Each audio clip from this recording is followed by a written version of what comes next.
If Ukraine has proven one thing during its war with Russia, it's that when it finds a weakness in Putin's economy, it hits that weakness over and over until there's nothing left to strike. Russia's oil industry has been learning this lesson the hard way for months. Now, another major refinery is burning. Ukrainian drone strike on Russia's second largest oil refinery. The blaze halted production, putting more pressure on the country's already strained oil infrastructure. Another critical link in Russia's oil export chain has been ripped apart by Ukrainian drones. And this time, the target is one of the 10 largest refineries in the entire Russian Federation. Overnight, on April 16, 2026, residents across Russia's Krasnodar Krai reported a series of massive explosions echoing across the Black Sea coast. Bright flashes lit up the sky. Witnesses described what they called unpleasant moped-like sounds, the unmistakable signature of Ukrainian long-range attack drones bearing down on their targets. Within hours, the picture became clear. The Tuapse oil refinery, a massive industrial facility operated by Russian oil giant Rosneft, was engulfed in flames. Open-source analysts from the Russian opposition Telegram channel Astra confirmed at least 2 separate fire sites on the refinery's territory, with another blaze detected offshore. The smoke could be seen for kilometers. Classes at every school in Tuapse were canceled for the day. A state of emergency was declared. Regional Governor Veniamin Kondratiev, in his initial statement, tried to downplay the incident. He spoke vaguely of an enterprise in the seaport area being hit by drone debris, that infamous Kremlin euphemism for any strike that embarrasses Russia. But the footage released by eyewitnesses told a very different story. Flames pouring out of storage tanks, black smoke towering over the Black Sea coast, a refinery on fire so intensely that the entire skyline of Tuapse was clouded in ash. This wasn't drone debris. This was a direct, successful strike on one of Russia's most valuable oil export facilities. Before we dig into just how significant the Tuapse strike is for Russia, we do need to acknowledge the human cost of this attack. According to Kondratiev, 2 civilians, reported as either a woman and a teenage girl or 2 children, depending on the source, were killed when the strike struck residential areas near the refinery complex. Several others were injured. This is a tragedy, and while the strategic calculus of targeting Russia's oil infrastructure is clear, the fact that civilians died cannot be erased from the picture. Ukraine's Ministry of Defense has not officially commented on the operation as of this recording. Now, let's get into why Tuapse matters. Because in strategic terms, what Ukraine just hit is one of the most valuable pieces of oil infrastructure in all of Russia. The Tuapse oil refinery is a Rosneft facility owned by LLCRN Tuapse Refinery, and it operates as an integrated complex together with the RN Tuapse Marine Terminal on the Black Sea. It has a processing capacity of approximately 12 million tons of petroleum products per year. That puts it in the top 10 largest refineries in the entire Russian Federation. The facility produces automobile gasoline, diesel fuel, fuel oil, and raw materials for petrochemicals. And crucially, it plays a key role in supplying the Russian military. When Russian tanks in Donbass need diesel, when Russian jets need aviation fuel, when Russian artillery needs lubricants, a significant portion of those products traces back through facilities like Tuapse. The marine terminal component is equally important. Tuapse is not just a processing facility, it's an export hub. Crude and refined products flow through the terminal directly onto tankers bound for international markets, particularly in Asia, where sanctioned Russian oil has found willing buyers in India, China, and Turkey. When Ukraine hits the refinery, it simultaneously hits the export capacity that supplies those buyers. That's why Astra analysts identified not just 2 fire sites on the refinery's territory itself, but an additional blaze detected offshore, likely at the marine terminal infrastructure that connects the refinery to the Black Sea shipping lanes. Ukraine wasn't just targeting the production side of Tuapse, it was targeting the entire integrated export chain. That's what makes this strike so devastating.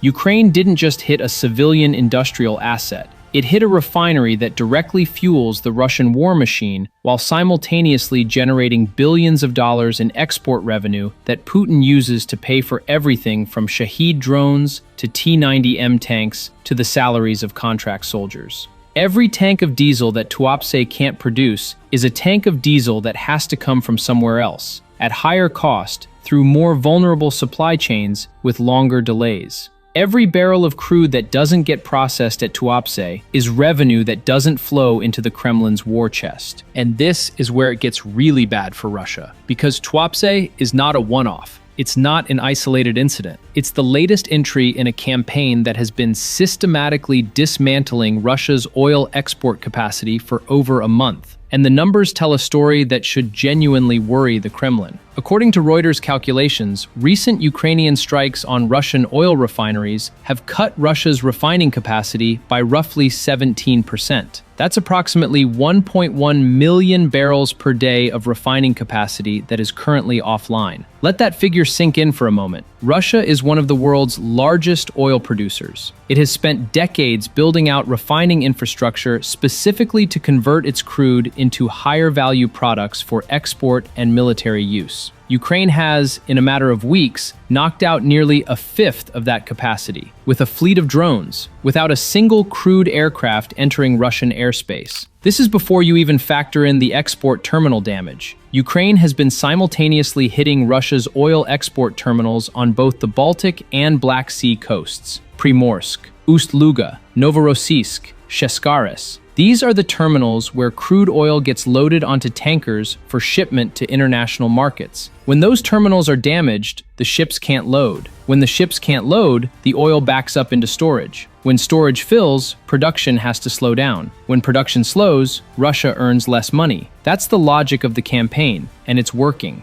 Before we go deeper, a quick reminder. You're watching Military Hub. If you haven't hit that subscribe button yet, now is the perfect time. We cover these developments as they happen, and there is a lot happening right now. Now, let's look at the scale of what Ukraine actually threw at Russia on the night of April 15th into April 16th, because Tuapse wasn't the only target. According to Russia's own Ministry of Defense, Russian air defenses shot down, or more accurately, claimed to shoot down, 207 Ukrainian drones overnight across multiple regions: Belgorod, Smolensk, Kursk, Bryansk, Oryol, Krasnodar Krai itself, plus drones over both the Black Sea and the Azov Sea. 207 drones in a single night against Russian air defenses that have been the largest and most comprehensive integrated air defense network outside of NATO. Now, Russian claims about drones intercepted versus drones that reach their targets should always be treated with skepticism. The fact that the Tuapse refinery is burning on video with multiple confirmed fire sites is pretty clear evidence that at least some of those drones got through. And Tuapse wasn't the only successful strike. In the Belgorod region, a drone strike caused a fire at an energy facility, leaving parts of the city and nearby settlements without electricity and water. Governor Vyacheslav Gladkov confirmed the damage, and local reports suggested the Yuzhnaya substation may have been hit. That's power infrastructure in a border region, taken offline by drone strike. The scale here is what matters.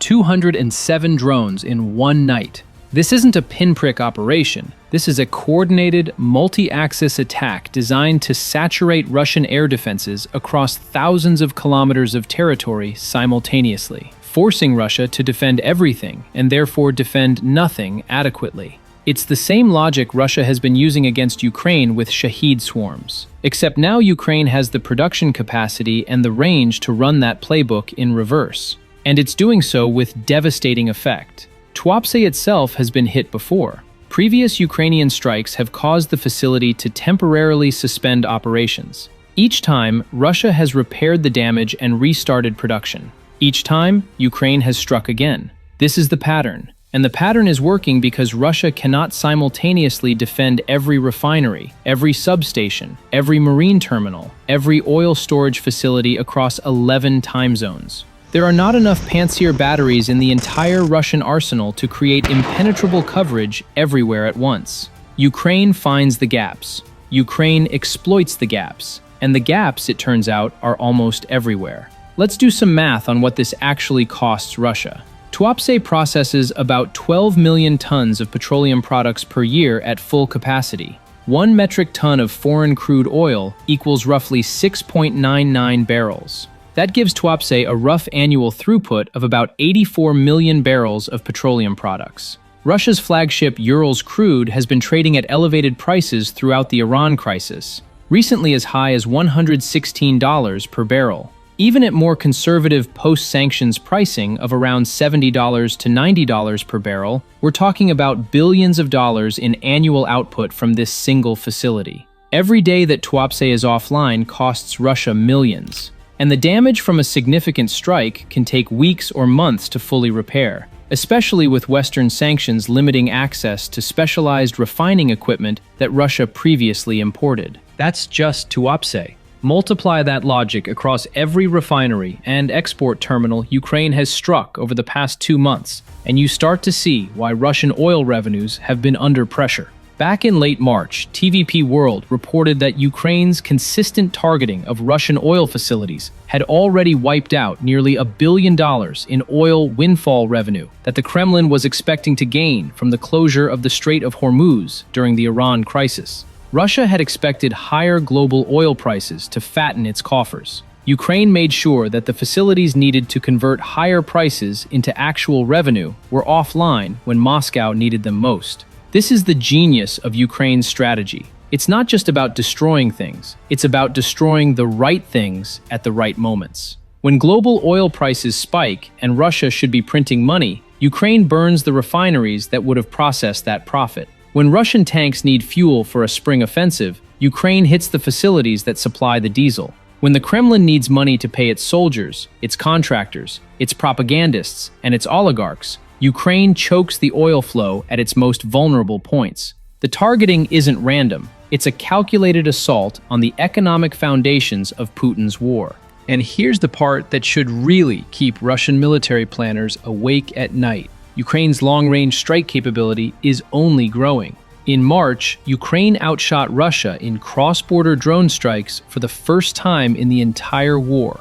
Ukrainian drone production has reached approximately 8 million FPV drones per year, with over 160 companies manufacturing drones across the country. Long-range systems like the FP1 and FP2 are being produced in increasing numbers. The FP1 alone can travel 1,600 kilometers and deliver a warhead weighing up to 120 kilograms. The FP2 is even more fearsome, carrying a heavier payload over significant distances. And these aren't the top of the line anymore. New platforms like the Sichen, recently unveiled with a 1,400-kilometer strike range, extend Ukraine's reach even deeper into Russian territory. Ukrainian company Bluebird Tech announced mass production of fiber-optic FPV drones on April 14th, presenting an entirely new line of terror drones that are immune to electronic warfare jamming because they're guided by physical fiber cables rather than radio signals.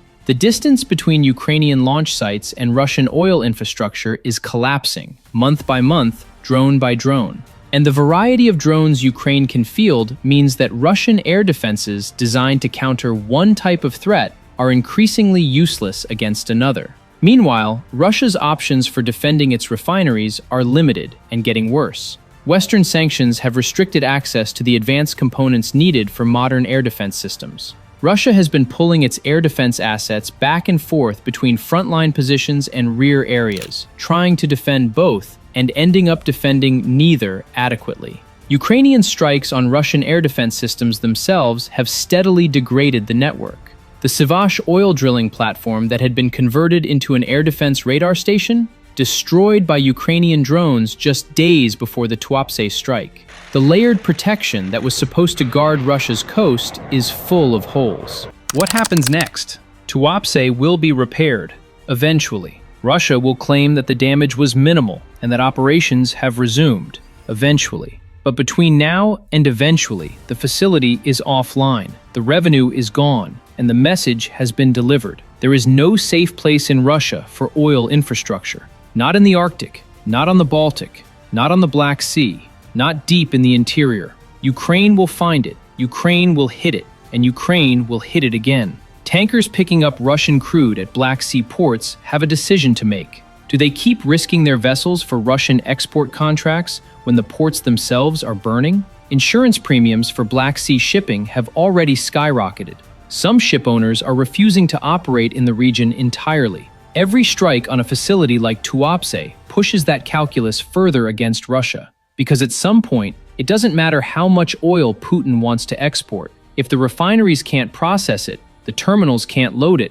and the tankers won't collect it, the oil stays in the ground, and Russia earns nothing from it. This is how you strangle a war economy without firing a single shot at an enemy soldier. You don't need to defeat the Russian army on the battlefield if you can bankrupt the Russian state that pays for the army. Ukraine has figured this out, and Ukraine has built the tools, the drones, the targeting networks, the production capacity to execute it at scale. Tuapse is burning. 1.1 million barrels per day of Russian refining capacity is offline. 207 drones tested Russian air defenses in a single night. The campaign isn't slowing down, it's accelerating. And somewhere in the Kremlin, somebody is looking at the revenue forecasts and realizing that the money Putin needs to keep his war going is, quite literally, going up in smoke. Russia's oil industry was supposed to be untouchable, too big to break, too profitable to fail. Ukraine is breaking it anyway, one refinery at a time, one terminal at a time, $1 billion of lost revenue at a time. And if you want to see more coverage of how Ukraine is dismantling Russia's oil exporting capacity, including our deep dive on the Primorsk and Ust-Luga strikes that kicked off this campaign, check out our previous video. It explains how Ukraine opened this front and why the Baltic and Black Sea terminals have become the defining battleground of the economic war. If you enjoyed this video, remember to subscribe to Military Hub so you don't miss our coverage of the latest developments in the Ukraine war. We'll see you in the next one.